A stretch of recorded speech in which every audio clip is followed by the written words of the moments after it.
think the city game seems to be an exciting thing for everybody. I'm sure that after I've gotten to taste one or two of them, then maybe I'll have an even better feel for it. But looking forward to seeing if we can bounce back from our best performance of the season and showing the type of maturity and consistency that we desire as a team and as a program on Friday night. So a lot of good things in the Maryland game that we'd like to carry forward. Our offense obviously clicked at a high rate in the first half, and we'd like to carry that forward. Obviously, our defensive play was the best it's been for 40 minutes, and so hopefully that's something that's becoming a little bit more consistent for us. And I thought we had probably our best adherence to our scouting report, just in terms of trying to keep certain guys off the line and contain certain guys' penetration and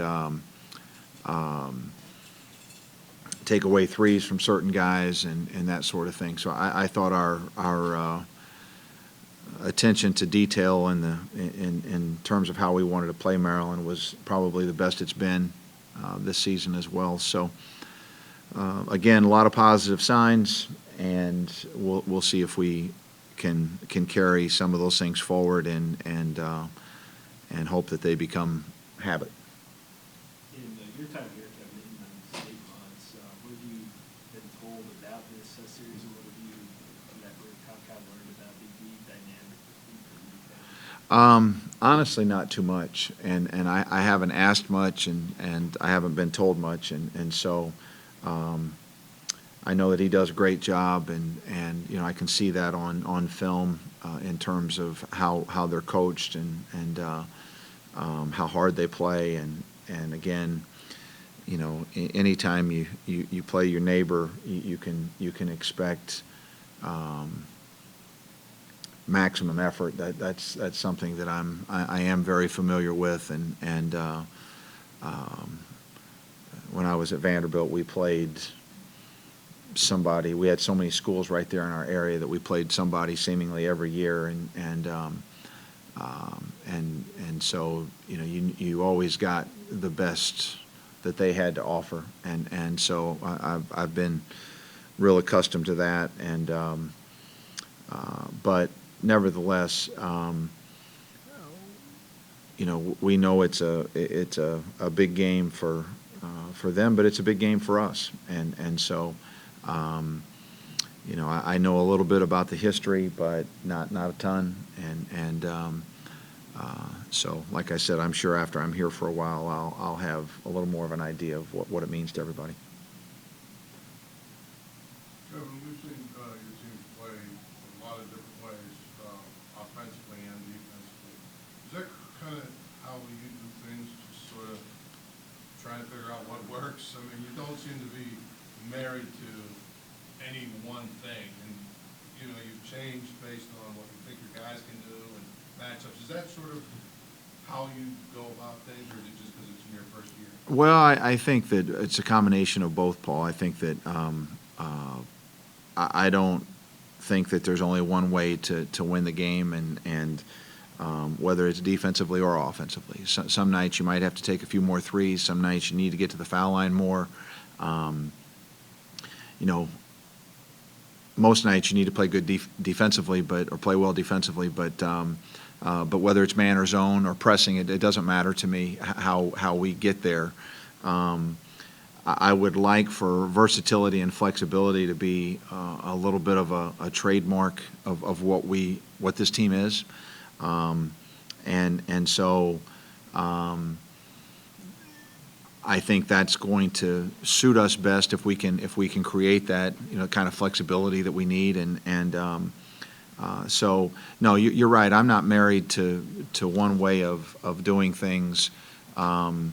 We're pretty intentional with how we do things and how we want them done. But again, it doesn't.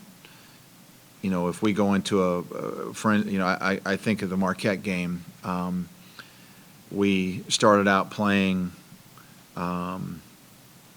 man defense a certain way and wasn't working. We went to the zone. That didn't feel great either. And so we sort of then reverted to a third option of a different option of how we played our man defense, and that worked very well.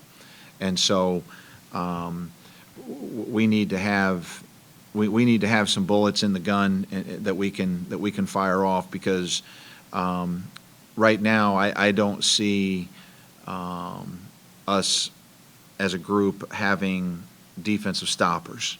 I don't think that I can say, okay, you guard him, and I know that that guy's going to be taken out of the game. That doesn't feel like who we are, and so we have to do it some different ways, and that's okay. I'm okay with that, and hopefully, if the Maryland game is any sign, then maybe we're getting better on that end of the floor. You early on were, I don't want to say concerned, but kind of wondered how your guys would handle shot selection, having a green light, watching you guys play. Seems like there's been times when that's been good, and there's been other times when there's still probably jacking shots that you wouldn't like. I mean, is that something that's just going to continue to work? You're going to work with that throughout the whole season? Yeah, I think that discretion is.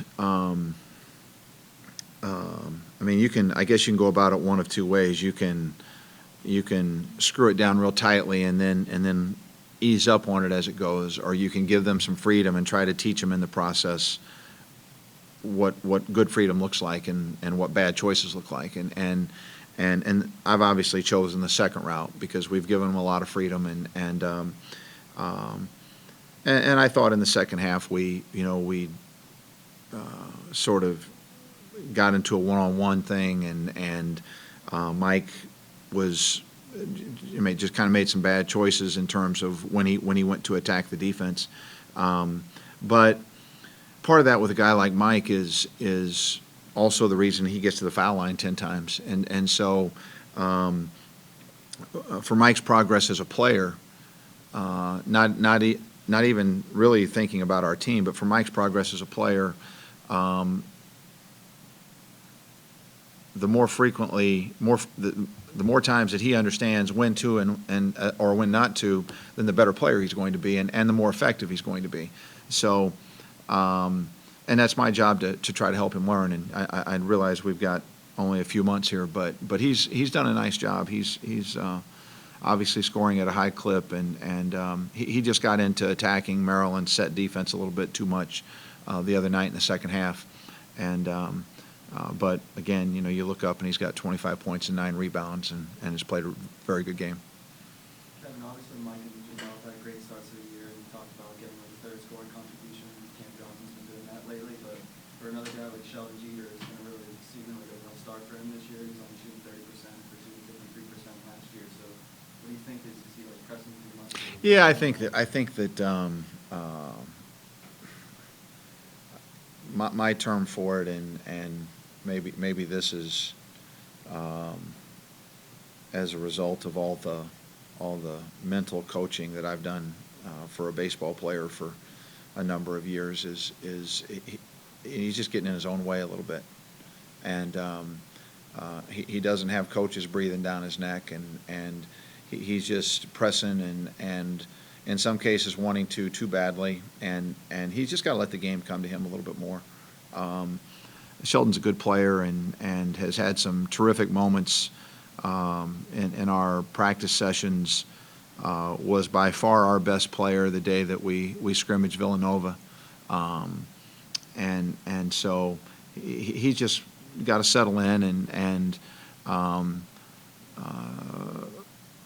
not worry about things he can't control, and just do a good job with the things that are within his control. And I think he's getting closer. I think that we're going to see Sheldon break out here pretty shortly. Play hard, play together, scrappy. They obviously have a plan. They know they're organized. They're intentional about the things they're doing, and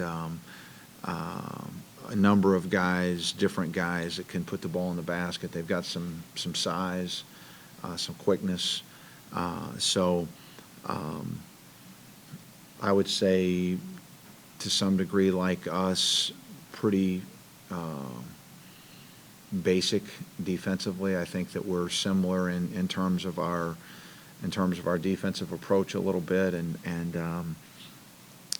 but a team that, you know, they get after it on the boards, and I mean, it's just a well coached team. They've lost some close games, some games that honestly, if they played again, they would win, because they just had some things go against them at the end, and so again, we expect a very difficult game. You talked about playing teams with Mandy that were local, you know, the national area. When you played a team that had a local kid, maybe a kid you didn't recruit or that chose that school over Mandy, how much did that add to the intensity of those type of games? How much did you find that kid wanted to play because of that? You know, I don't know how often that happened, honestly. You know, at Vanderbilt, you got a little bit of a different, you know, sometimes the reasons you didn't recruit guys were different reasons. It wasn't because they weren't good enough players.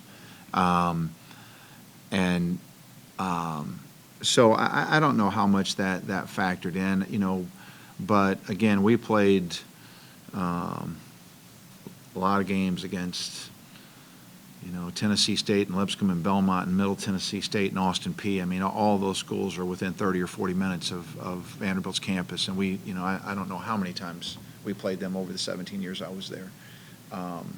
But you do know, as kind of the big kid on the block, that you know that that, you know, that game's kind of starred on in the minds of some of those players, and when they go to play you. So the one advantage, at least, that we have this year is none of those kids at Duquesne can say that I didn't recruit them. So, because I didn't recruit these kids either. So so they can't use that against me.